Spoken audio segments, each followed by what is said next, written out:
Hello everyone. मेरा नाम है Sandeep Das Gupta and welcome to अचीवर्ली। आज हम लोग प्राचीन काल के अध्ययन में प्रचलित इतिहास लेखन के विभिन्न दृष्टिकोण के बारे में समझेंगे। मैंने एंशियंट इंडियन हिस्ट्री का एक सेपरेट प्लेलिस्ट बना दिया है। आपको इस वीडियो के डिस्क्रिप्शन बॉक्स में प्लेलिस्ट का लिंक मिल जाएगा, तो जो लोग नए आए हैं वहां से प्रीवियस लेक्चर्स को देख सकते हैं। अगर आपको कुछ डाउट हो तो आप मुझसे कमेंट्स में पूछ सकते हैं या फिर इंस्टाग्राम पे पूछ सकते हैं। इस वीडियो के डिस्क्रिप्शन बॉक्स में आपको इंस्टाग्राम का लिंक मिल जाएगा। तो चलिए अब आज का लेक्चर शुरू करते हैं। हमने पिछले लेक्चर्स में सिलेबस का एनालिसिस किया और उसे कैसे पढ़ना है ये समझा। पार्ट वन, जो कि पैलियोलिथिक एज से मेगालिथिक एज तक है, उसे आर्कियोलॉजिकल एविडेंसेस के बेसिस पे पढ़ना है। और पार्ट टू, जो कि वैदिक एज से प्री मेडिवल एज तक है, उसके लिए आर्कियोलॉजिकल एविडेंसेस के साथ साथ लिटरेरी एविडेंसेस भी अवेलेबल है। हमने हिस्ट्री को सबसेक्शंस में बांट कर देखा। राजनीतिक में राजनीतिक विस्तार और प्रशासन, आर्थिक में कृषि, शिल्प, व्यापार, वाणिज्य, मुद्रा अर्थव्यवस्था, नगरीकरण। फिर सामाजिक में वर्ण एवं जाति और conditions of women, Shudras and untouchables. फिर कल्चर में religion and philosophy, language and literature और लास्ट में आर्ट। हमें रटना नहीं है, हमें बस चेंजेस को, यानी एक काल से दूसरे काल में हो रहे परिवर्तन को पकड़ना है, बिल्कुल समझते हुए आगे बढ़ना है। और जिसे आप फैक्ट्स कहते हैं, वो एक पॉइंट ऑफ व्यू को, यानी एक दृष्टिकोण को सिद्ध करने के लिए उदाहरण मात्र है।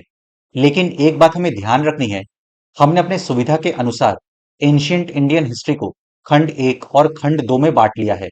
मिडिवल इंडियन हिस्ट्री में भी जैसे सल्तनत काल और मुगल काल है, ये हमें पता है। बट हमें ये बात ध्यान रखनी है कि चाहे ऑप्शनल हो या जीएस हो, क्वेश्चंस इतनी समग्रता से पूछा जाता है कि अगर आपके टॉपिक की कनेक्टिविटी नहीं बनी है तो आप क्वेश्चंस को टैकल नहीं कर पाएंगे। जैसे खंड एक में पैलियोलिथिक एज से मेगालिथिक एज तक एक पार्ट है। अगर इसमें हम लिंक बना के नहीं चलेंगे तो क्वेश्चंस के आंसर करने में हमें दिक्कत होगी। लेकिन हम आगे बढ़ने से पहले, मतलब खंड प्रथम शुरू करने से पहले, इतिहास लेखन यानी हिस्टोरियोग्राफी को समझते हुए चलेंगे। मतलब क्या क्या पर्सपेक्टिव आया, पहले किसने प्राचीन काल का इतिहास लेखन आरंभ किया, उनका मकसद क्या था, उन्होंने कौन कौन से महत्वपूर्ण काम किए, उसका फायदा या नुकसान क्या हुआ, उनकी लिमिटेशंस क्या थी, ये पहले हम समझेंगे। देखिए, कोई भी ह्यूमैनिटीज का सब्जेक्ट हो, इसमें अलग अलग पर्सपेक्टिव्स होते हैं। ह्यूमैनिटीज सब्जेक्ट की एक खास बात है कि उसमें विचार बदलते हैं, दृष्टिकोण बदलते हैं, चेंजेस यानी परिवर्तन के नए बिंदुओं को तलाशा जाता है, पुरानों को रिजेक्ट किया जाता है। इसलिए इतिहास लेखन इंपॉर्टेंट हो जाता है। आज हमारा टॉपिक है various approaches to historiography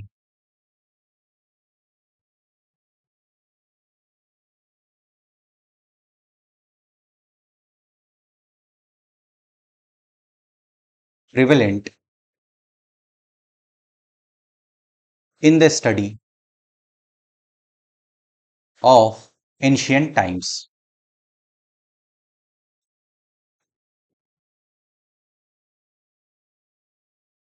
various approaches to historiography prevalent in the study of ancient times. देखिए, कोई भी ह्यूमैनिटीज का सब्जेक्ट होगा, उसके व्याख्या में अगर अलग अलग विद्वान आएंगे तो उनकी समझ में अंतर हो सकता है। जैसे elephant and three blind man की स्टोरी है।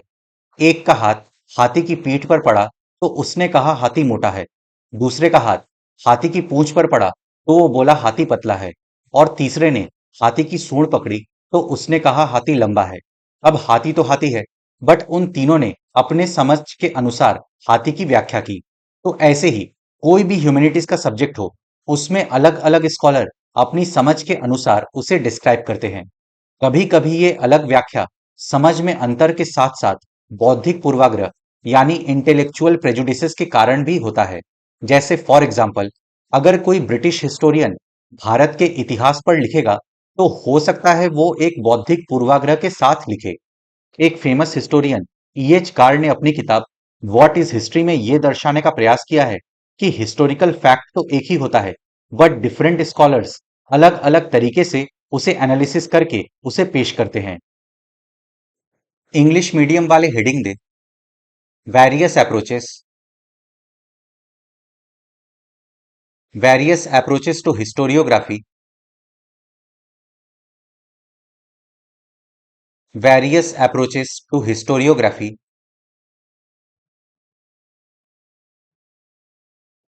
Prevalent in the. Various approaches to historiography. Prevalent in the. Prevalent in the study of ancient times. Prevalent in the study of. Study of ancient times. Various approaches to historiography prevalent in the study of ancient times. Break देख लिखे. Historiography means. Historiography means different interpretations.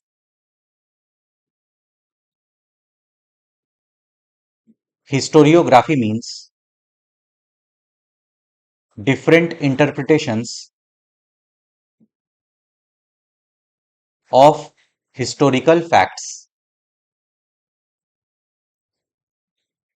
Historiography means different interpretations of historical facts. Full stop. In any social science. In any social science. In any social science, comma, it is natural that. In any social science, comma, it is natural that. It is natural that there is a difference. There is a difference. There is a difference in the understanding of scholars.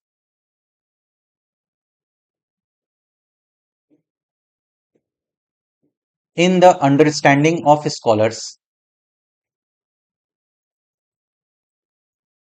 In the understanding of scholars on a particular fact. On a particular fact. In the understanding of scholars on a particular fact. Full stop. Many times, comma, many times, comma,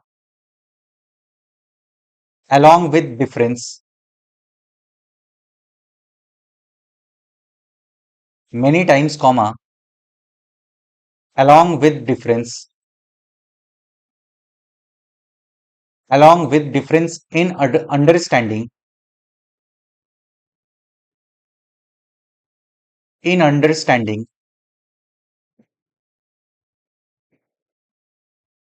comma, in understanding, comma, intellectual prejudice.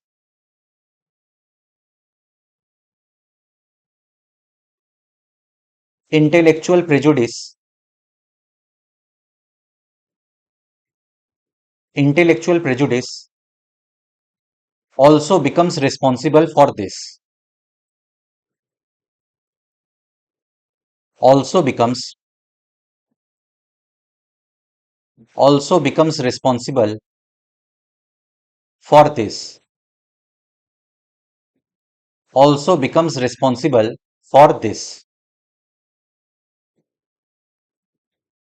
Full stop. मैं एक बार फिर से repeat कर दे रहा हूं. Historiography means different interpretations of historical facts. Full stop. In any social science, comma, it is natural that there is a difference in the understanding of scholars on a particular fact. Full stop. Many times, comma, along with difference in understanding, comma, intellectual prejudice also becomes responsible for this. Full stop. Paragraph change करके लिखें. A famous historian. A famous historian. A famous historian. E. H. Carr. A famous historian, E. H. Carr, in his book.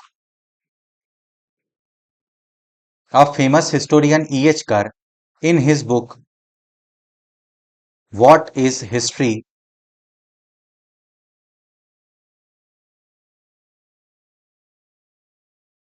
A famous historian, E. H. Carr, in his book, What is History, comma, have tried to show that,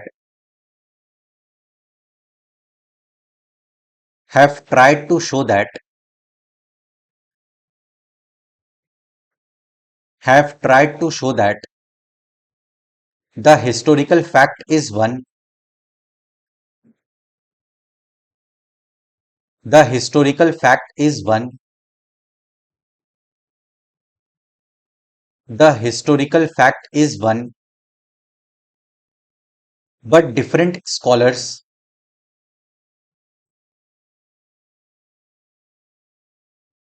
but different scholars, but different scholars present, but different scholars present different analysis of that fact, different analysis of that fact, different analysis of that fact, full stop. All historical writings, all historical writings, all historical writings of ancient India, all historical writings of ancient India, all historical writings of ancient India need to be understood, need to be understood, need to be understood in their proper context, in their proper context, in their proper context, full stop. मैं एक बार फिर से repeat कर दे रहा हूं. A famous historian, E. H. Carr, in his book What is History, have tried to show that the historical fact is one, but different scholars present different analysis of that fact. Full stop. All historical writings of ancient India need to be understood in their proper context. Full stop. Hindi medium वाले लिखें. प्राचीन काल के अध्ययन में, heading दे, प्राचीन काल के अध्ययन में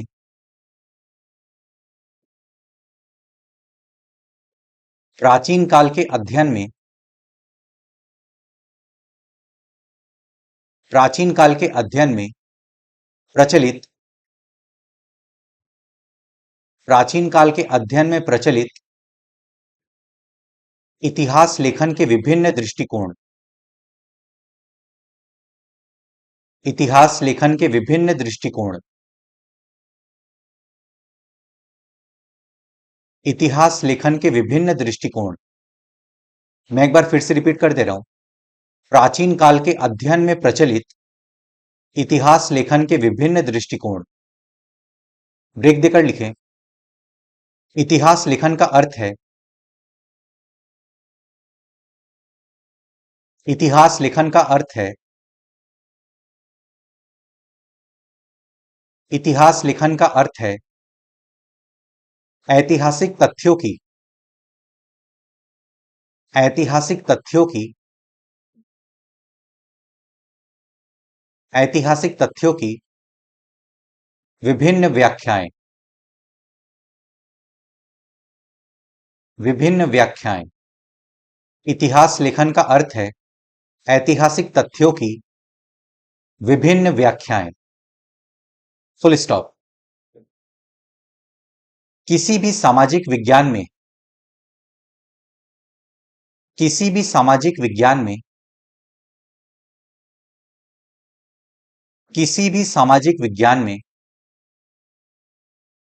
किसी विशेष तथ्य पर किसी विशेष तथ्य पर किसी विशेष तथ्य पर विद्वानों की समझ में विद्वानों की समझ में विद्वानों की समझ में भिन्नता होना स्वाभाविक है। भिन्नता होना स्वाभाविक है। भिन्नता होना स्वाभाविक है। Full stop. कई बार समझ में कई बार समझ में कई बार समझ में अंतर के साथ साथ अंतर के साथ साथ कई बार समझ में अंतर के साथ साथ बौद्धिक पूर्वाग्रह भी बौद्धिक पूर्वाग्रह भी बौद्धिक पूर्वाग्रह भी इसके लिए उत्तरदायी हो जाता है। इसके लिए उत्तरदायी हो जाता है। Full stop. मैं एक बार रिपीट कर दे रहा हूं। इतिहास लेखन का अर्थ है ऐतिहासिक तथ्यों की विभिन्न व्याख्याएं। Full stop. किसी भी सामाजिक विज्ञान में किसी विशेष तथ्य पर विद्वानों की समझ में भिन्नता होना स्वाभाविक है। Full stop. कई बार समझ में अंतर के साथ साथ बौद्धिक पूर्वाग्रह भी इसके लिए उत्तरदायी हो जाता है। Full stop. पैराग्राफ चेंज करके लिखें। एक प्रसिद्ध इतिहासकार एक प्रसिद्ध इतिहासकार एक प्रसिद्ध इतिहासकार ई एच कार ने ई एच कार ने ई एच कार ने अपनी पुस्तक व्हाट इज हिस्ट्री में अपनी पुस्तक व्हाट इज हिस्ट्री में अपनी पुस्तक व्हाट इज हिस्ट्री में ये दर्शाने का प्रयास किया है ये दर्शाने का प्रयास किया है ये दर्शाने का प्रयास किया है कि ऐतिहासिक तथ्य तो एक है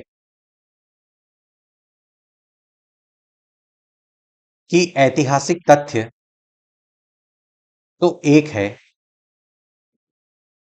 कि ऐतिहासिक तथ्य तो एक है लेकिन अलग अलग विद्वान लेकिन अलग अलग विद्वान लेकिन अलग अलग विद्वान उस तथ्य का उस तथ्य का अलग अलग विश्लेषण प्रस्तुत करते हैं उस तथ्य का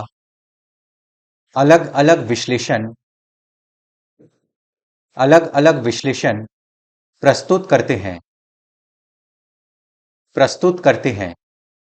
फुल स्टॉप।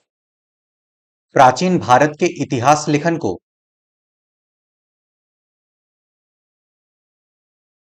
प्राचीन भारत के इतिहास लेखन को प्राचीन भारत के इतिहास लेखन को उपयुक्त संदर्भ में समझने की जरूरत है प्राचीन भारत के इतिहास लेखन को उपयुक्त संदर्भ में समझने की जरूरत है। उपयुक्त संदर्भ में समझने की जरूरत है। Full stop. मैं एक बार फिर से रिपीट कर दे रहा हूं। एक प्रसिद्ध इतिहासकार ई एच कार ने अपनी पुस्तक व्हाट इज हिस्ट्री में यह दर्शाने का प्रयास किया है कि ऐतिहासिक तथ्य तो एक है, लेकिन अलग अलग विद्वान उस तथ्य का अलग अलग विश्लेषण प्रस्तुत करते हैं। Full stop. प्राचीन भारत के इतिहास लेखन को उपयुक्त संदर्भ में समझने की जरूरत है। Full stop. देखिए, इसमें कई सारे व्यू पॉइंट्स यानी कई सारे दृष्टिकोण प्रचलित रहे हैं। पहला है इंपेरियलिस्ट अप्रोच यानी साम्राज्यवादी दृष्टिकोण। देखिए, जो साम्राज्यवादी दृष्टिकोण यानी इंपेरियलिस्ट अप्रोच होता है, इसमें जो लेखक पहले इतिहास लिखने आए वो ब्रिटिश स्कॉलर थे और वे एक विशेष मकसद से प्रेरित होकर इतिहास लिख रहे थे, इसलिए वो कहलाए इंपेरियलिस्ट। वे हमारे हित से प्रेरित नहीं थे, बल्कि वो अपने ब्रिटिश हित से प्रेरित थे। इंपेरियलिस्ट अप्रोच में साम्राज्यवादी दृष्टिकोण के अंतर्गत दो अन्य प्रकार के दृष्टिकोण भी देखने को मिलते हैं हमें। पहला है ओरिएंटलिस्ट यानी प्राच्यवादी और दूसरा है यूटिलिटेरियन यानी उपयोगितावादी। अब इनको एक एक करके हम समझेंगे। आप अपने नोट्स में इसको एज इट इज लिख लें। इंग्लिश मीडियम वाले लिख लें। Many types of viewpoints have been prevalent in this. First है imperialist approach. Under this approach two other types of approaches are also seen. A है orientalist, B है utilitarian. Hindi medium वाले लिख लें। इसमें कई प्रकार के दृष्टिकोण प्रचलित रहे हैं। पहला साम्राज्यवादी दृष्टिकोण। इस दृष्टिकोण के अंतर्गत दो अन्य प्रकार के दृष्टिकोण भी देखने को मिलते हैं। क है प्राच्यवादी और ख है उपयोगितावादी। अब एक एक करके इनको समझते हैं। पहला है ओरिएंटलिस्ट अप्रोच।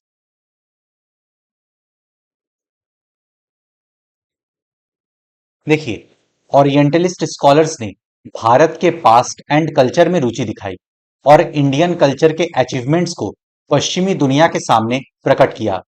इन स्कॉलर्स के एफर्ट्स के कारण यूरोप के दूसरे रीजन के स्कॉलर्स भी इंडियन कल्चर में रुचि लेने लगे और यूरोप में ओरिएंटलिज्म स्टडी के तीन इंपॉर्टेंट सेंटर्स सामने आए: ब्रिटेन, जर्मनी एंड रशिया। देखिए, रशिया और जर्मनी तो भारत पे शासन नहीं कर रहे थे, तो उनका पूर्वाग्रह दूसरा है। वे वेस्टर्न सुप्रीमेसी से ग्रस्त हैं। मतलब उन्हें लगता था कि वे सुपीरियर हैं और हम इंफीरियर। वहीं ब्रिटेन तो हम पे रूल भी कर रहा था, तो उसका स्वार्थ तो और भी बड़ा होगा। इंग्लिश मीडियम वाले हेडिंग दे a orientalist approach. Orientalist approach break देके लिखें। The modern study of the history. The modern study of the history. The modern study of the history of ancient India. Of ancient India. The modern study of the history of ancient India began in the 18th century. Began in the 18th century.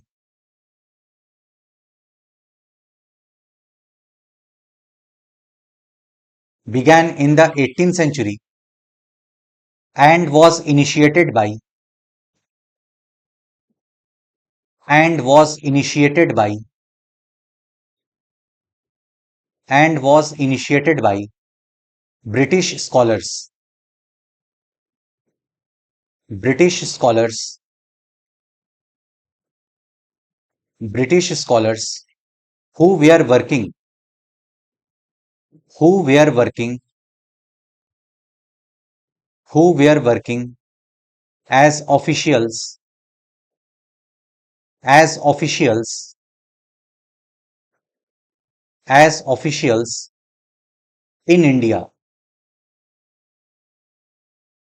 in India, full stop. Among these scholars, among these scholars, among these scholars, William Jones, William Jones, William Jones, Hallhead, William Jones, Hallhead, Wilkins, Wilkins, Colebrook, William Jones, Hallhead, Wilkins, Colebrook, and and Cunningham, and Cunningham, and Cunningham, etc. can be mentioned. And Cunningham, etc. can be mentioned. Full stop. मैं एक बार फिर से repeat कर दे रहा हूं. The modern study of the history of ancient India began in the 18th century and was initiated by British scholars who were working as officials in India. Full stop. Among these scholars, William Jones, Hallhead, Wilkins, Colebrook, and Cunningham, etc. can be mentioned. Full stop. Paragraph change करके लिखें. These scholars were called Orientalists. These scholars were called Orientalists. These scholars were called Orientalists because they took deep interest. Because they took deep interest. These scholars were called Orientalists because they took deep interest. Because they took deep interest in the past and culture of India.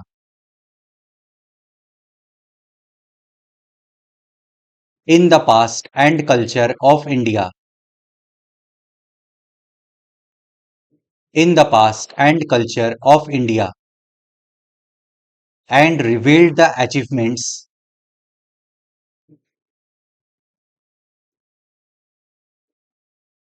and revealed the achievements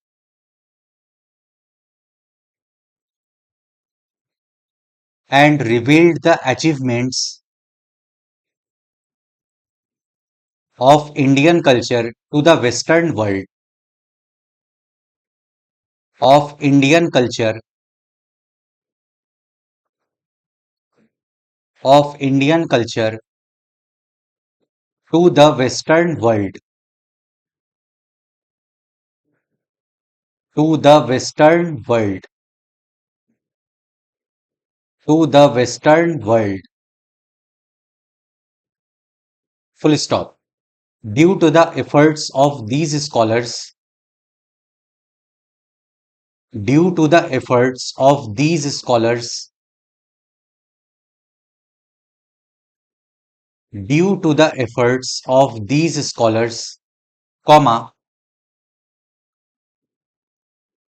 scholars from other region of Europe, due to the efforts of these scholars, comma,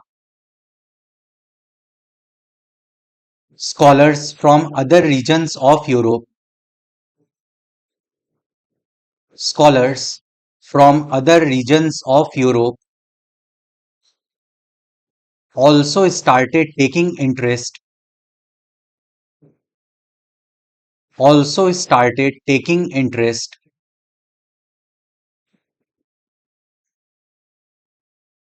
also started taking interest in Indian culture,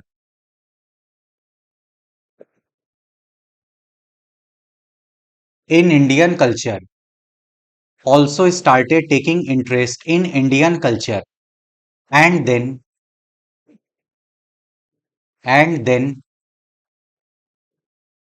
and then three important centers for the study of Orientalism, and then three important centers, three important centers, three important centers for the study of Orientalism, for the study of Orientalism, for the study of Orientalism emerged in Europe, emerged in Europe, emerged in Europe. Dash देके लिखें Britain, Germany and Russia, Britain, Germany and Russia, full stop. In Germany, in Germany,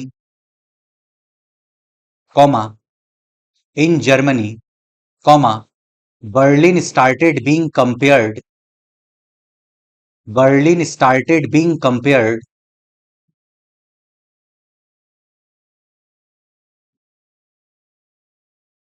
Berlin started being compared to Varanasi of India.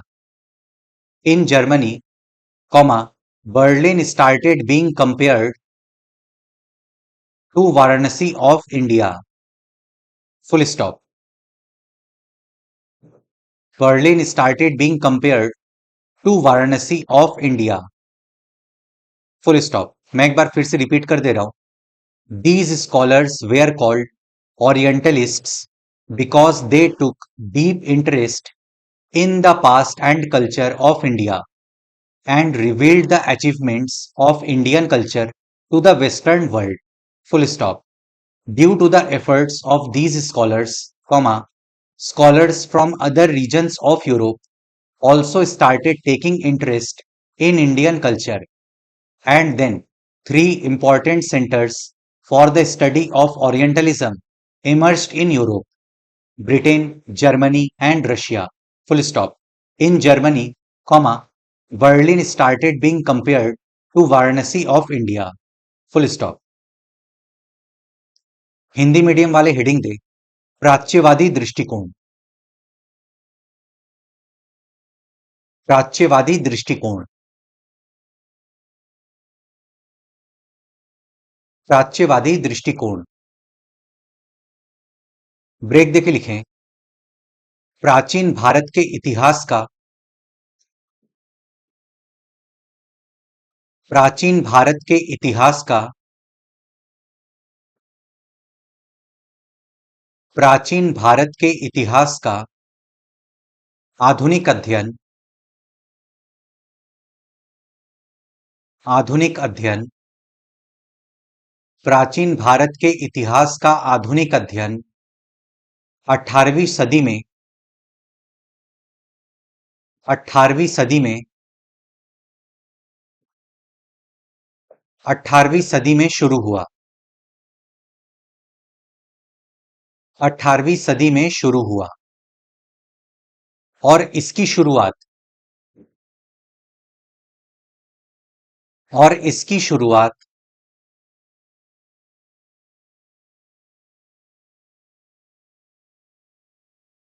और इसकी शुरुआत British विद्वानों ने की,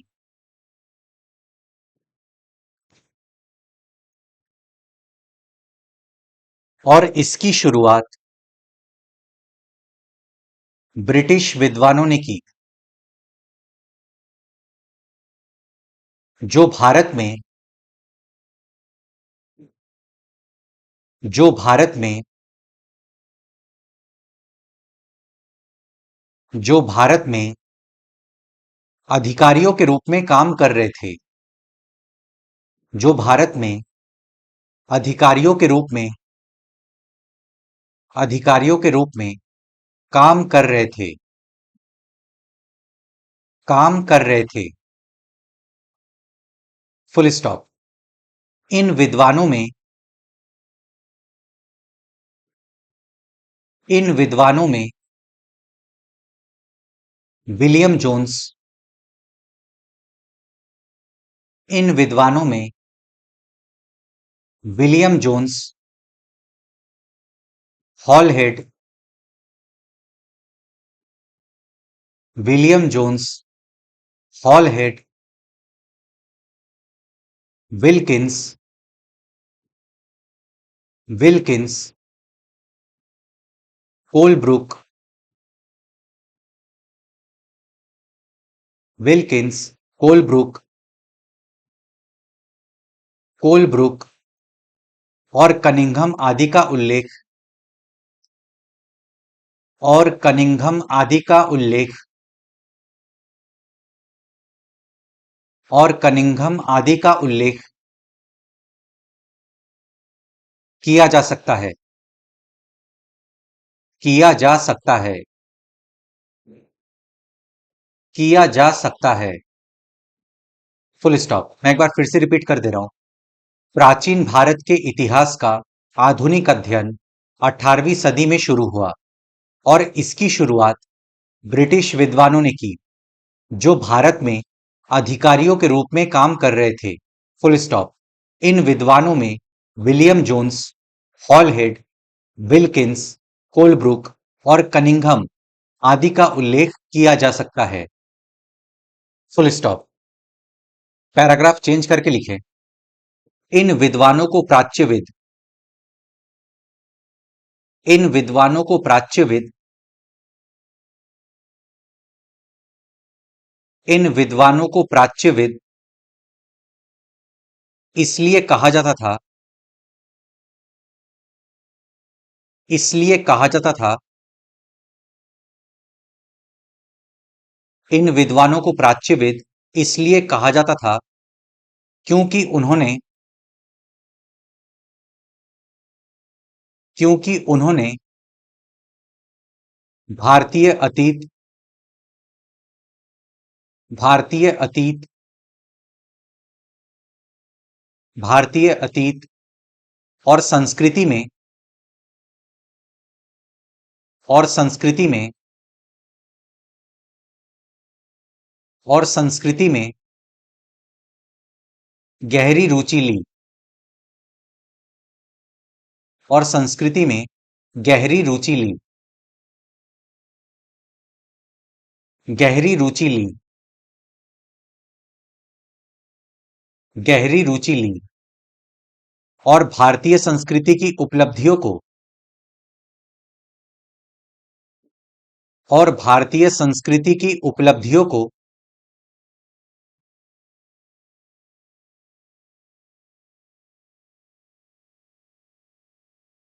और भारतीय संस्कृति की उपलब्धियों को पश्चिमी दुनिया के सामने प्रकट किया पश्चिमी दुनिया के सामने प्रकट किया पश्चिमी दुनिया के सामने प्रकट किया। Full stop. इन विद्वानों के प्रयासों से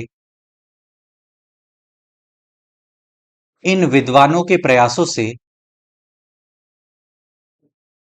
इन विद्वानों के प्रयासों से यूरोप के अन्य क्षेत्रों के विद्वान भी यूरोप के अन्य क्षेत्रों के विद्वान भी यूरोप के अन्य क्षेत्रों के विद्वान भी भारतीय संस्कृति में रुचि लेने लगे भारतीय संस्कृति में रुचि लेने लगे भारतीय संस्कृति में रुचि लेने लगे और फिर यूरोप में और फिर यूरोप में और फिर यूरोप में प्राच्यवाद के अध्ययन के लिए और फिर यूरोप में प्राच्यवाद के अध्ययन के लिए प्राच्यवाद के अध्ययन के लिए तीन महत्वपूर्ण केंद्र उभरे। तीन महत्वपूर्ण केंद्र उभरे। तीन महत्वपूर्ण केंद्र उभरे। ब्रिटेन, जर्मनी और रूस। ब्रिटेन, जर्मनी और रूस। ब्रिटेन, जर्मनी और रूस। Full stop. जर्मनी में बर्लिन की तुलना जर्मनी में बर्लिन की तुलना जर्मनी में बर्लिन की तुलना भारत के वाराणसी से जर्मनी में बर्लिन की तुलना भारत के वाराणसी से भारत के वाराणसी से की जाने लगी।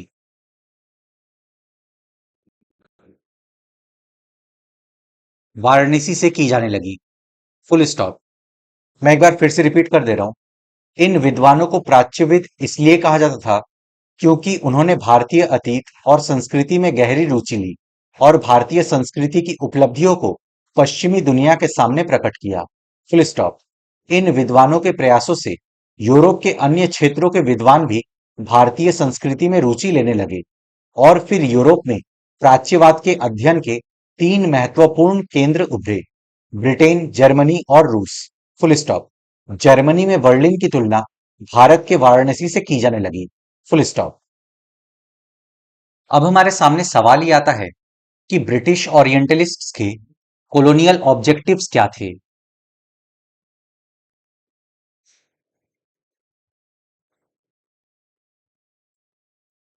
देखिए, जो भारतीय अतीत और परंपरा को समझेगा वो भारत पर ब्रिटिश हित में बेहतर ढंग से शासन कर पाएगा।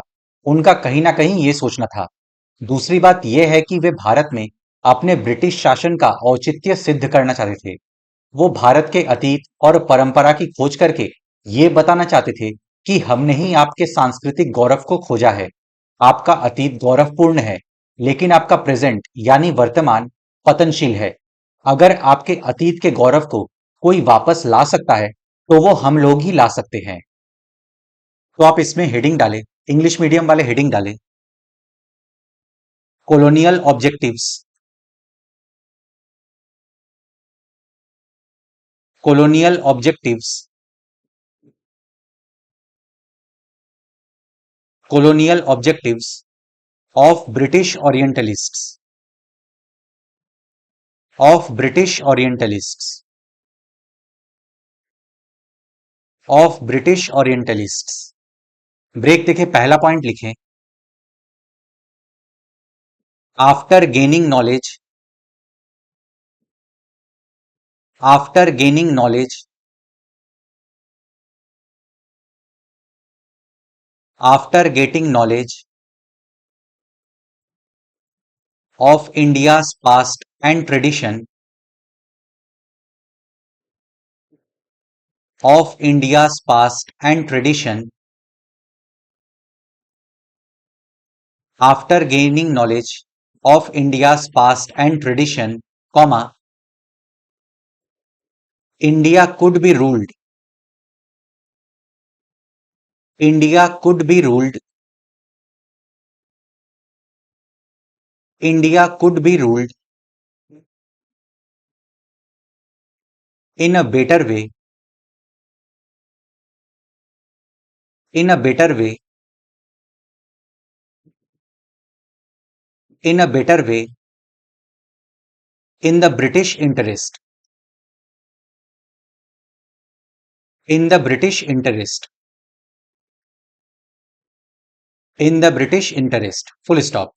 एक बार फिर से मैं रिपीट कर रहा हूं। After gaining knowledge of India's past and tradition, comma, India could be ruled in a better way in the British interest. अब सेकेंड पॉइंट डालें और उसमें लिखें, they wanted to legitimize They wanted to legitimize. They wanted to legitimize British rule in India. British rule in India. They wanted to legitimize British rule in India, comma, hence they made the premise. Hence they made the premise. Hence they made the premise that only the British, that only the British, that only the British could introduce Indians, that only the British could introduce Indians, could introduce Indians to their ancient glory, to their ancient glory, to their ancient glory, full stop. मैं फिर से repeat कर रहा हूं इसको. They wanted to legitimize British rule in India, comma, hence they made the premise that only the British could introduce Indians to their ancient glory, full stop. अब Hindi medium वाले लिखे, हेडिंग डाले, ब्रिटिश प्राच्यवादी लेखन के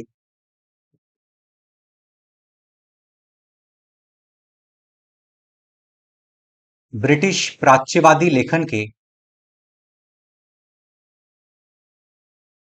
ब्रिटिश प्राच्यवादी लेखन के औपनिवेशिक उद्देश्य, ब्रिटिश प्राच्यवादी लेखन के औपनिवेशिक उद्देश्य, ब्रिटिश प्राच्यवादी लेखन के औपनिवेशिक उद्देश्य. अब पहला पॉइंट लिखे इसमें, भारत के अतीत और परंपरा का ज्ञान,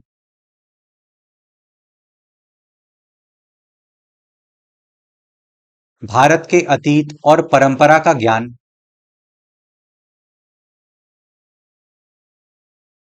भारत के अतीत और परंपरा का ज्ञान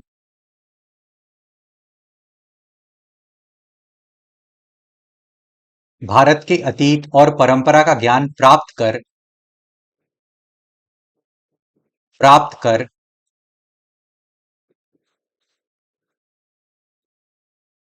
कर ब्रिटिश हित में ब्रिटिश हित में ब्रिटिश हित में भारत पर बेहतर तरीके से भारत पर बेहतर तरीके से भारत पर बेहतर तरीके से शासन किया जा सकता था शासन किया जा सकता था शासन किया जा सकता था फुल स्टॉप. मैं फिर से इसको एक बार रिपीट कर दे रहा हूं. भारत के अतीत और परंपरा का ज्ञान प्राप्त कर ब्रिटिश हित में भारत पर बेहतर तरीके से शासन किया जा सकता था, फुल स्टॉप. सेकेंड पॉइंट में लिखे, वे भारत में वे भारत में वे भारत में ब्रिटिश शासन को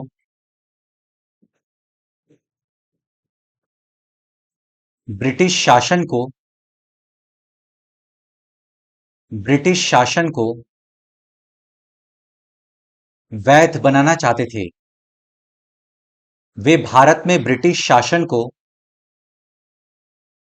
वैध बनाना चाहते थे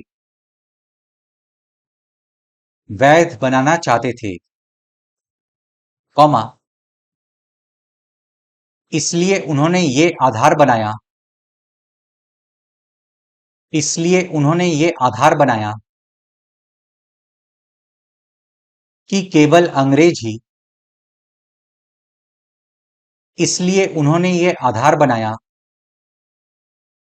कि केवल अंग्रेज ही, कि केवल अंग्रेज ही भारतीयों को, भारतीयों को उनके प्राचीन गौरव से, उनके प्राचीन गौरव से, उनके प्राचीन गौरव से परिचित करा सकते हैं, परिचित करा सकते हैं। इसको मैं फिर से एक बार रिपीट कर रहा हूं। वे भारत में ब्रिटिश शासन को वैध बनाना चाहते थे, कॉमा, इसलिए उन्होंने ये आधार बनाया कि केवल अंग्रेज ही भारतीयों को उनके प्राचीन गौरव से परिचित करा सकते हैं, फुल स्टॉप। अब देखते हैं कि प्राच्यवादियों का योगदान क्या था।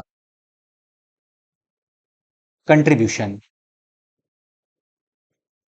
देखिए फर्स्ट पॉइंट, विलियम जोन्स ने 1784 में एशियाटिक सोसाइटी ऑफ बंगाल की स्थापना की। फिर बॉम्बे एशियाटिक सोसाइटी की स्थापना हुई।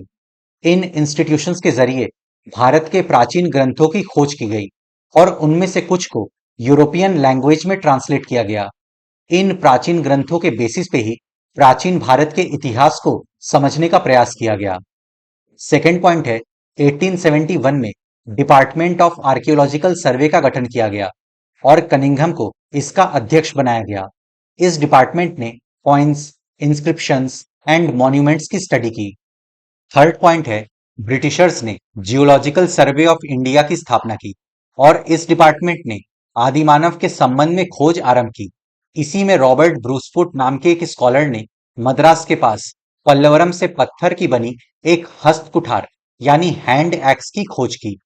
फोर्थ पॉइंट है, 1924 में डिपार्टमेंट ऑफ आर्कियोलॉजिकल सर्वे ने भारत की पहली नगरीय सभ्यता की खोज की थी। इंग्लिश मीडियम वाले हेडिंग दे, contribution of orientalist. Contribution of orientalist. Contribution of orientalist. पहला पॉइंट लिखे, William Jones, William Jones founded the Asiatic Society of Bengal, founded the founded the Asiatic Society of Bengal, founded the Asiatic Society of Bengal in 1784.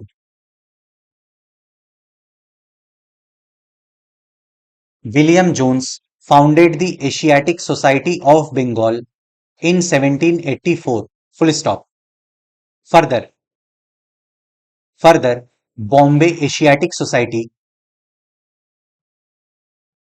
Bombay Asiatic Society was established.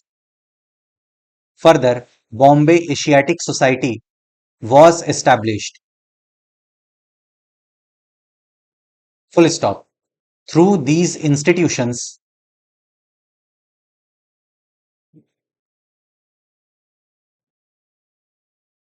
through these institutions, through these institutions, comma, through these institutions, comma, ancient texts of India were discovered.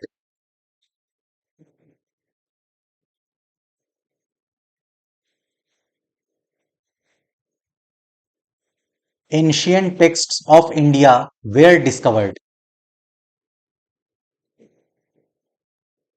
Ancient texts of India were discovered, and some of them were, and some of them were, and some of them were, and some of them were translated into European languages. and some of them were translated into European languages.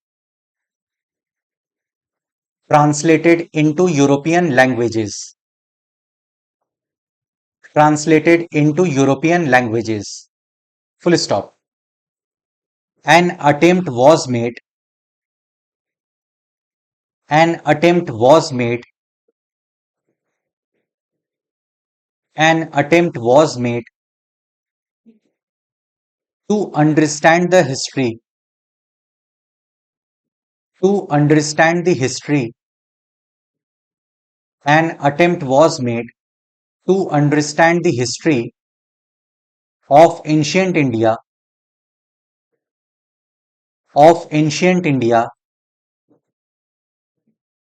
Of ancient India on the basis of ancient texts. On the basis of ancient texts. On the basis of ancient texts. Full stop. मैं एक बार फिर से repeat कर रहा हूं. William Jones founded the Asiatic Society of Bengal in 1784. Full stop. Further, Bombay Asiatic Society was established. Full stop. Through these institutions, comma, ancient texts of India were discovered, and some of them were translated into European languages. Full stop. An attempt was made to understand the history of ancient India on the basis of ancient texts. Full stop. Second point लिखें. Orientalists can be given. Orientalists can be given. Orientalists can be given the credit for revealing the importance. The credit for revealing the importance. The credit for revealing the importance. Orientalists can be given the credit for revealing the importance not only of literary texts, not only of literary texts, not only of literary texts, but also of archaeology. Not only of literary texts, but also of archaeology. But also of archaeology. Full stop. Department of Archaeological Survey. Department of Archaeological Survey.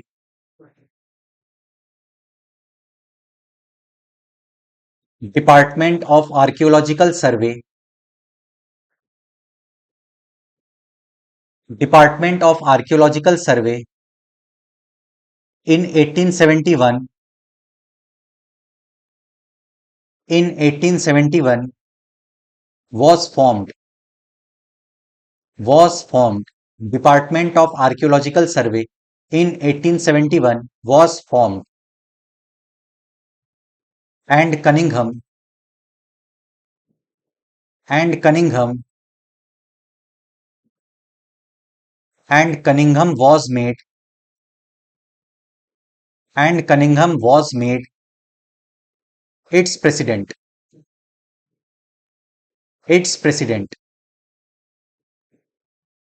Its president. Full stop. This department started the collection. This department started the collection. This department started the collection. This department started the collection and study of coins. And study of coins. And study of coins. And study of coins, comma, inscriptions and monuments. Inscriptions and monuments. inscriptions and monuments. Full stop. That is why, that is why, that is why Cunningham is considered, Cunningham is considered the father of Indian archaeology. The father of Indian archaeology. The father of Indian archaeology. Full stop. मैं एक बार फिर से इसको repeat कर दे रहा हूं. Orientalists can be given the credit for revealing the importance not only of literary texts but also of archaeology. Full stop. Department of Archaeological Survey in 1871 was formed and Cunningham was made its president. Full stop. This department started the collection and study of coins, inscriptions and monuments. Full stop. That is why Cunningham is considered the father of Indian archaeology. Full stop. Third point लिखिए. Geological survey of India. Geological survey of India.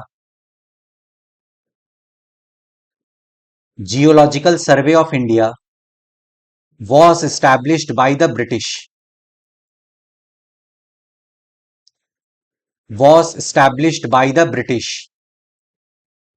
Geological Survey of India was established by the British. And this department started and this department started and this department started and this department started research regarding primitive man. Research regarding primitive man. Research regarding primitive man मतलब आदि मानव. Research regarding primitive man. Full stop. In the same sequence, in the same sequence, in the same sequence, comma, when a scholar, in the same sequence, comma, when a scholar, when a scholar named Robert Bruce Foote,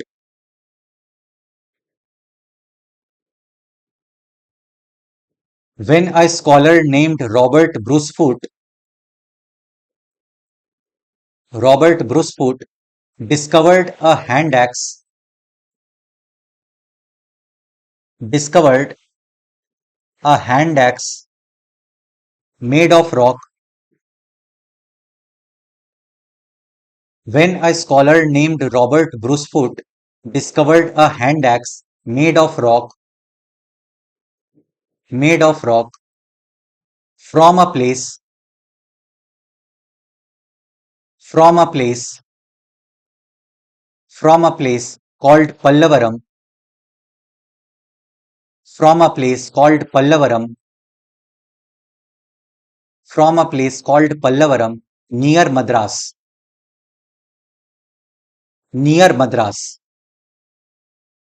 near Madras, comma, the entire understanding of the prehistoric period, the entire understanding, the entire understanding of the prehistoric period,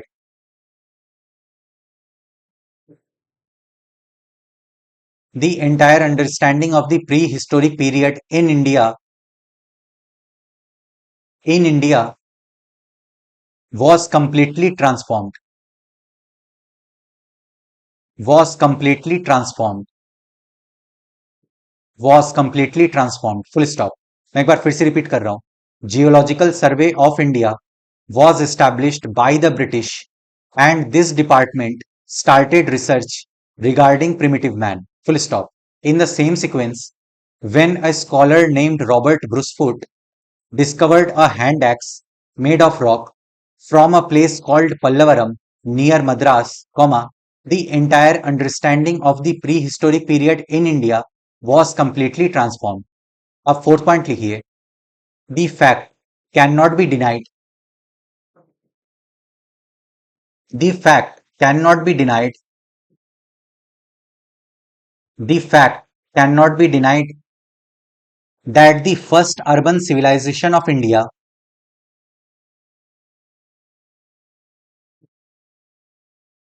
that the first urban civilization of India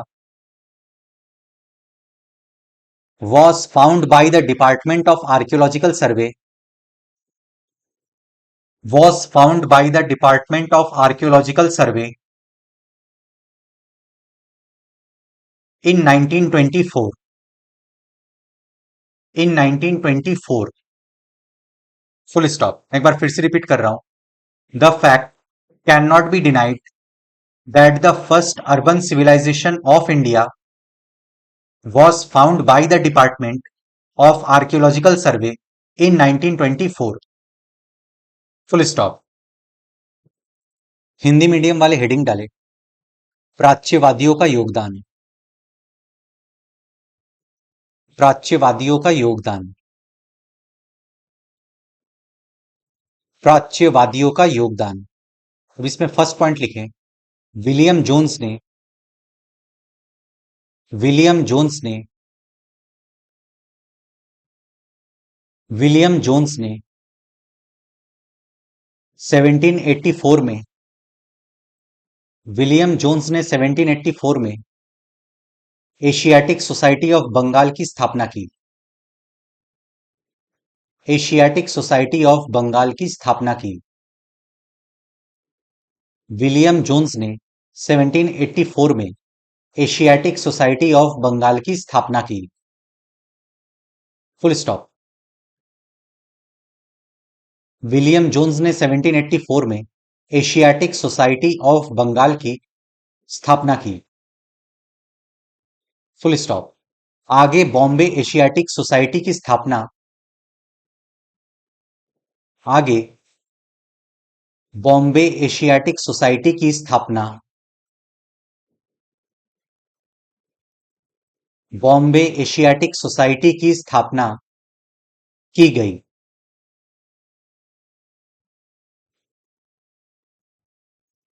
की गई. Full stop. इन संस्थाओं के माध्यम से इन संस्थाओं के माध्यम से इन संस्थाओं के माध्यम से इन संस्थाओं के माध्यम से भारत के प्राचीन ग्रंथों की खोज की गई. इन संस्थाओं के माध्यम से भारत के प्राचीन ग्रंथों की खोज की गई.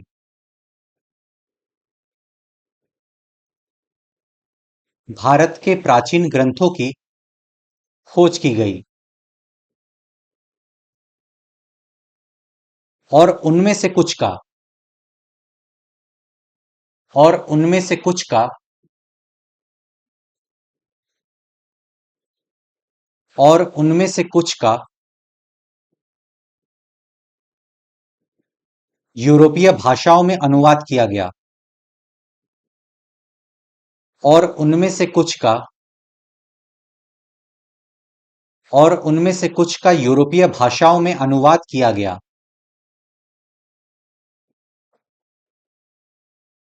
और उनमें से कुछ का यूरोपीय भाषाओं में अनुवाद किया गया. Full stop. प्राचीन ग्रंथों के आधार पर प्राचीन ग्रंथों के आधार पर प्राचीन ग्रंथों के आधार पर प्राचीन ग्रंथों के आधार पर प्राचीन भारत के इतिहास को समझने का प्रयास किया गया. प्राचीन ग्रंथों के आधार पर प्राचीन भारत के इतिहास को प्राचीन भारत के इतिहास को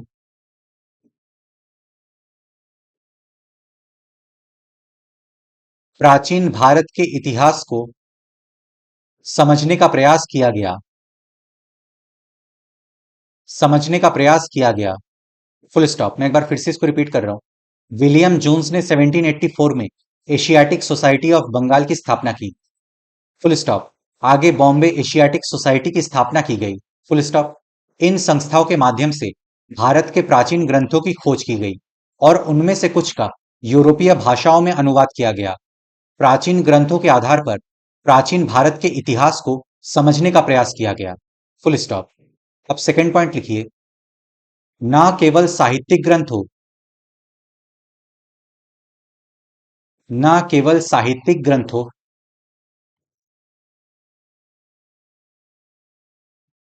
ना केवल साहित्यिक ग्रंथ हो, कॉमा, बल्कि पुरातत्व के महत्व को भी, बल्कि पुरातत्व के महत्व को भी, ना केवल साहित्यिक ग्रंथ हो, कॉमा, बल्कि पुरातत्व के महत्व को भी उजागर करने का श्रेय, उजागर करने का श्रेय, उजागर करने का श्रेय प्राच्यविदों को दिया जा सकता है। प्राच्यविदों को दिया जा सकता है। प्राच्यविदों को दिया जा सकता है। Full stop. 1871 में 1871 में पुरातत्व सर्वेक्षण विभाग का गठन किया गया। 1871 में पुरातत्व सर्वेक्षण विभाग पुरातत्व सर्वेक्षण विभाग का गठन किया गया। 1871 में पुरातत्व सर्वेक्षण विभाग का गठन किया गया तथा कनिंघम को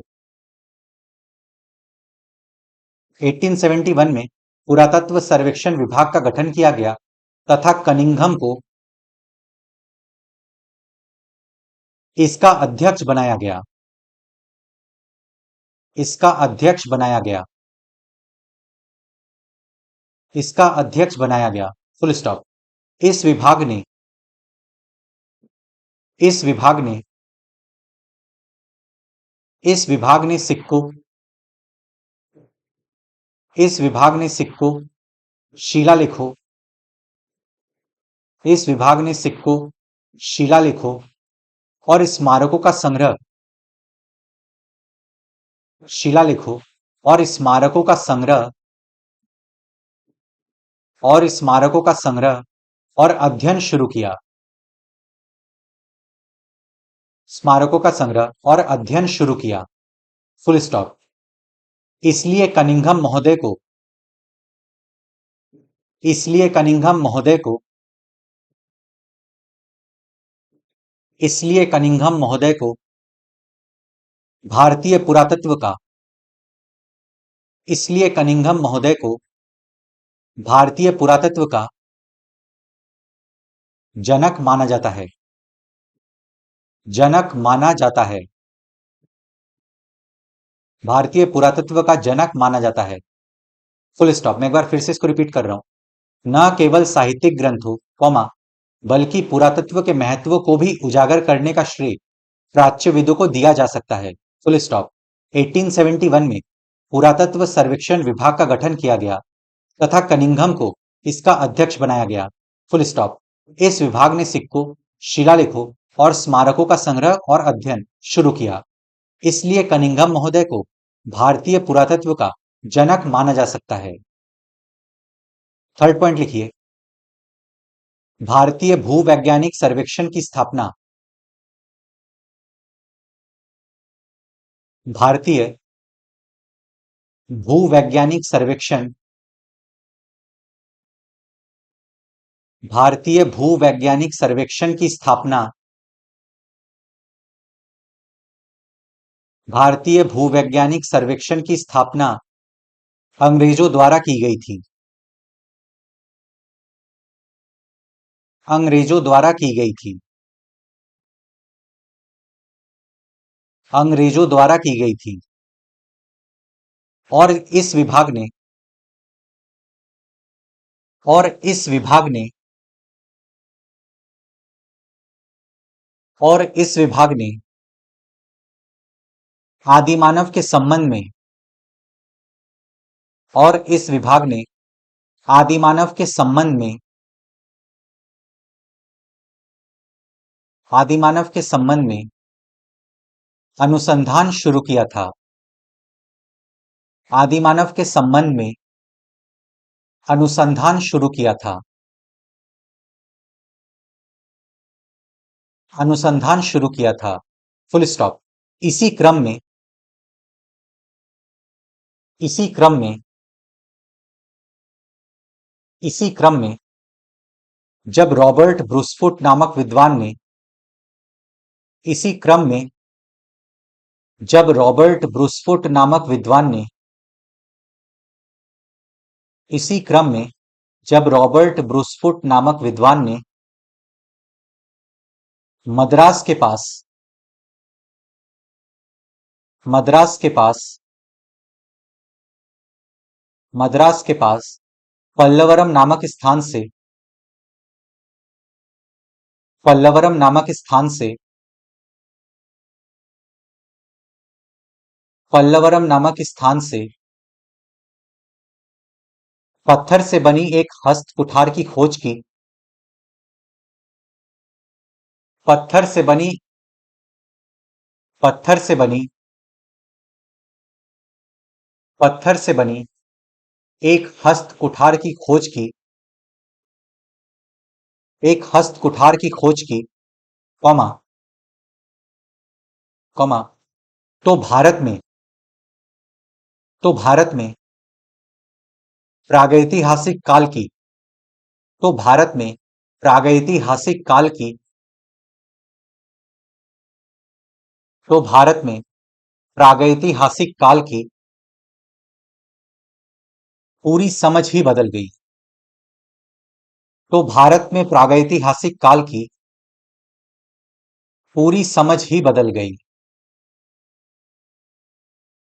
तो भारत में प्रागैतिहासिक काल की पूरी समझ ही बदल गई।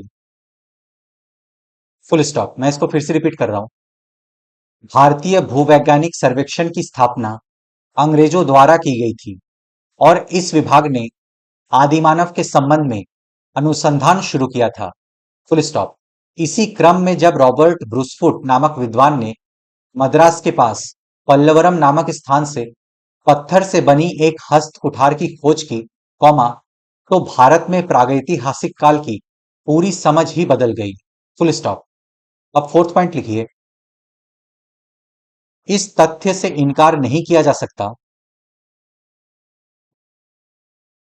इस तथ्य से इनकार नहीं किया जा सकता इस तथ्य से इनकार नहीं किया जा सकता इस तथ्य से इनकार नहीं किया जा सकता कि भारत की पहली नगरीय सभ्यता कि भारत की पहली नगरीय सभ्यता का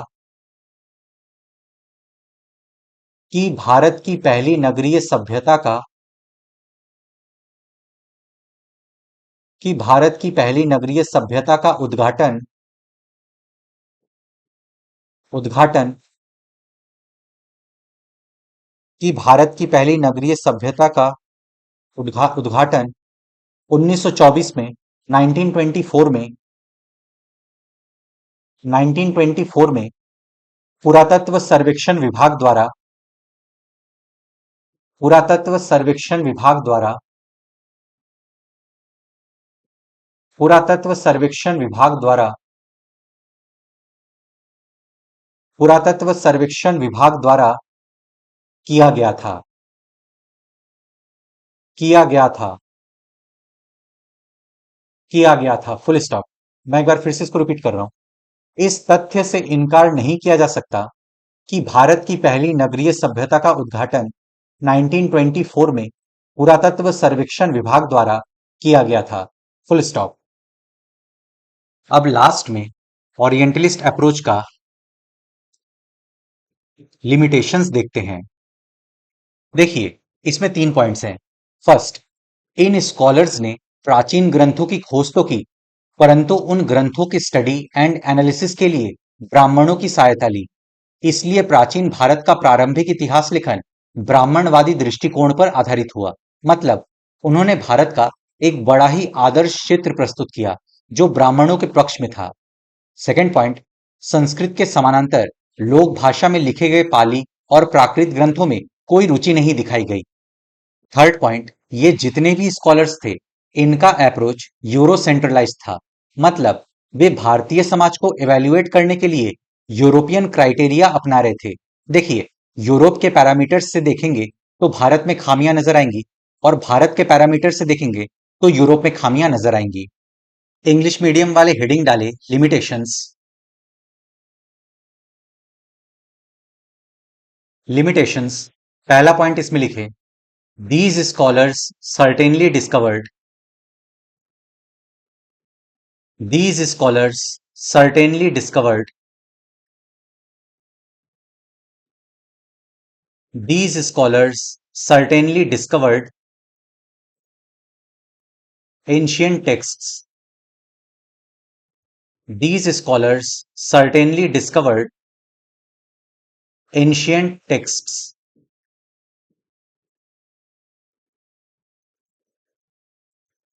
these scholars certainly discovered ancient texts but took the help of Brahmins,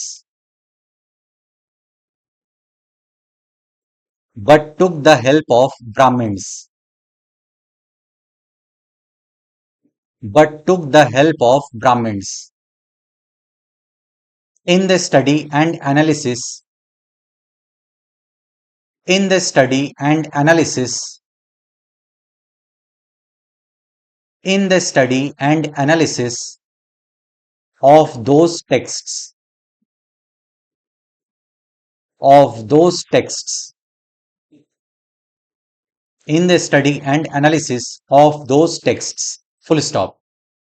For this reason, for this reason, comma, for this reason, comma, the early historiography of ancient India, for this reason, comma, the early historiography of ancient India,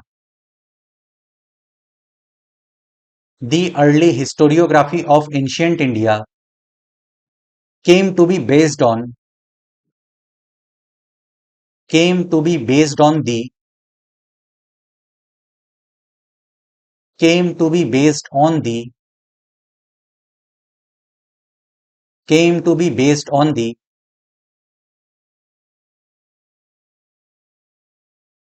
Brahministic perspective,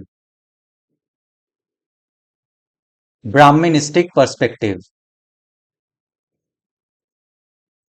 Brahministic perspective, full stop. मैं एक बार फिर से इसको repeat कर दे रहा हूं। These scholars certainly discovered ancient texts but took the help of Brahmins in the study and analysis of those texts, full stop.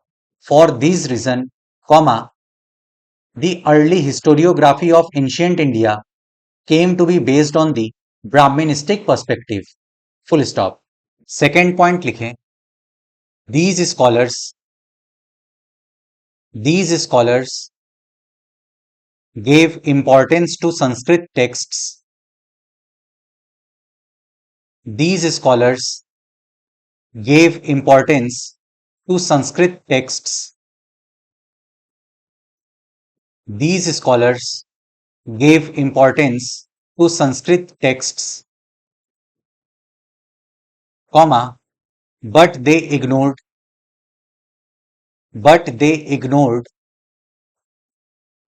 but they ignored the texts, but they ignored the texts written in Pali and Prakrit, written in Pali and Prakrit, full stop. इसको एक बार मैं फिर से repeat कर दे रहा हूं। These scholars gave importance to Sanskrit texts, but they ignored the texts written in Pali and Prakrit. Third point लिखें, these scholars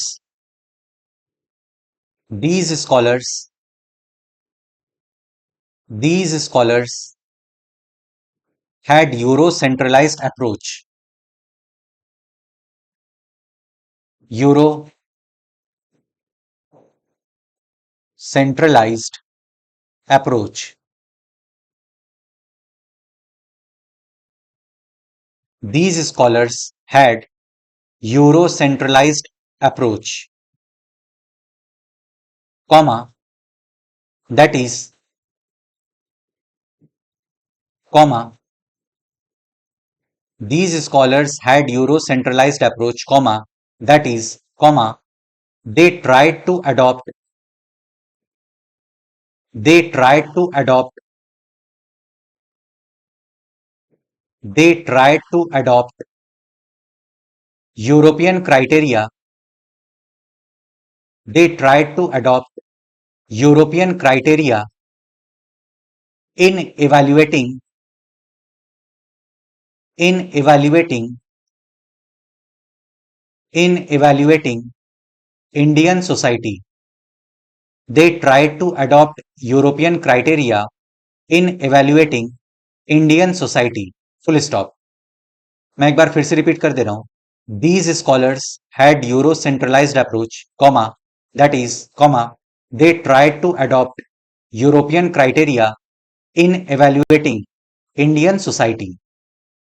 अब हिंदी मीडियम वाले हेडिंग दे सीमाएं. सीमाएं, सीमाएं. पहला पॉइंट लिखें. इन विद्वानों ने, इन विद्वानों ने, इन विद्वानों ने प्राचीन ग्रंथों की खोज तो अवश्य की. इन विद्वानों ने प्राचीन ग्रंथों की, इन विद्वानों ने प्राचीन ग्रंथों की खोज, प्राचीन ग्रंथों की खोज तो अवश्य की, तो अवश्य की, लेकिन उन ग्रंथों के अध्ययन, लेकिन उन ग्रंथों के अध्ययन और विश्लेषण में, लेकिन उन ग्रंथों के अध्ययन और विश्लेषण में, लेकिन उन ग्रंथों के अध्ययन और विश्लेषण में ब्राह्मणों की सहायता ली. लेकिन उन ग्रंथों के अध्ययन और विश्लेषण में ब्राह्मणों की सहायता ली, ब्राह्मणों की सहायता ली. Full stop. इसी कारण से, इसी कारण से, इसी कारण से प्राचीन भारत का प्रारंभिक इतिहास लेखन, इसी कारण से प्राचीन भारत का, प्राचीन भारत का प्रारंभिक इतिहास लेखन ब्राह्मणवादी दृष्टिकोण पर, ब्राह्मणवादी दृष्टिकोण पर, ब्राह्मणवादी दृष्टिकोण पर आधारित हुआ, आधारित हुआ. Full stop.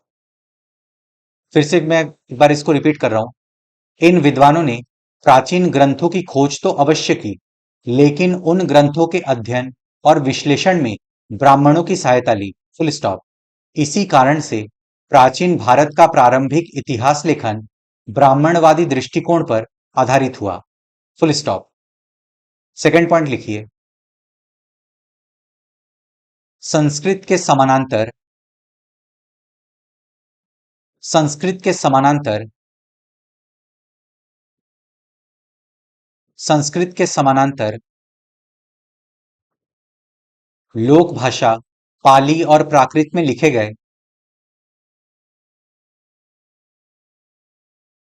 संस्कृत के समानांतर लोक भाषा पाली और प्राकृत में लिखे गए, लोक भाषा पाली और प्राकृत में लिखे गए ग्रंथों में कोई रुचि नहीं दिखाई गई। ग्रंथों में ग्रंथों में कोई रुचि नहीं दिखाई गई। ग्रंथों में कोई रुचि नहीं दिखाई गई। Full stop. मैं एक बार फिर से रिपीट कर रहा हूं। संस्कृत के समानांतर लोक भाषा पाली और प्राकृत में लिखे गए ग्रंथों में कोई रुचि नहीं दिखाई गई। थर्ड पॉइंट लिखिए। इन विद्वानों के पास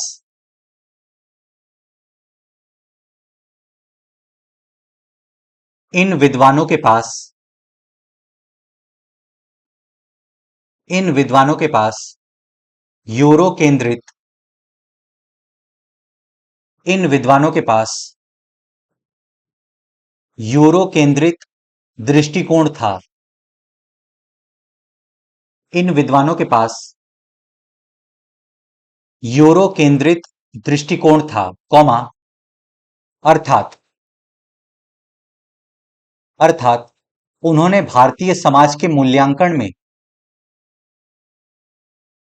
उन्होंने भारतीय समाज के मूल्यांकन में उन्होंने भारतीय समाज के मूल्यांकन में यूरोपीय मानदंडों को अपनाने का यूरोपीय मानदंडों को अपनाने का यूरोपीय मानदंडों को अपनाने का प्रयास किया। यूरोपीय मानदंडों को अपनाने का प्रयास किया। Full stop. मैं एक बार फिर से रिपीट कर रहा हूं। इन विद्वानों के पास यूरो केंद्रित दृष्टिकोण था, कॉमा, अर्थात उन्होंने भारतीय समाज के मूल्यांकन में यूरोपीय मानदंडों को अपनाने का प्रयास किया। Full stop. तो फ्रेंड्स, आज हम लोगों ने ओरिएंटलिस्ट अप्रोच यानी प्राच्यवादी दृष्टिकोण को समझ लिया। अब नेक्स्ट लेक्चर में हम लोग यूटिलिटेरियन अप्रोच यानी उपयोगितावादी दृष्टिकोण को समझेंगे। मैं आशा करता हूं आपको सब कुछ समझ में आ गया होगा। अगर आपको फिर भी कुछ डाउट है तो आप मुझसे कमेंट्स में पूछ सकते हैं या फिर इंस्टाग्राम पे पूछ सकते हैं। अपने फ्रेंड्स के साथ इस वीडियो को शेयर करें। वीडियो पसंद आए तो लाइक करें, चैनल को सब्सक्राइब करें। मैं मिलता हूं आपसे नेक्स्ट लेक्चर में। Good day to everyone. Jai Hind.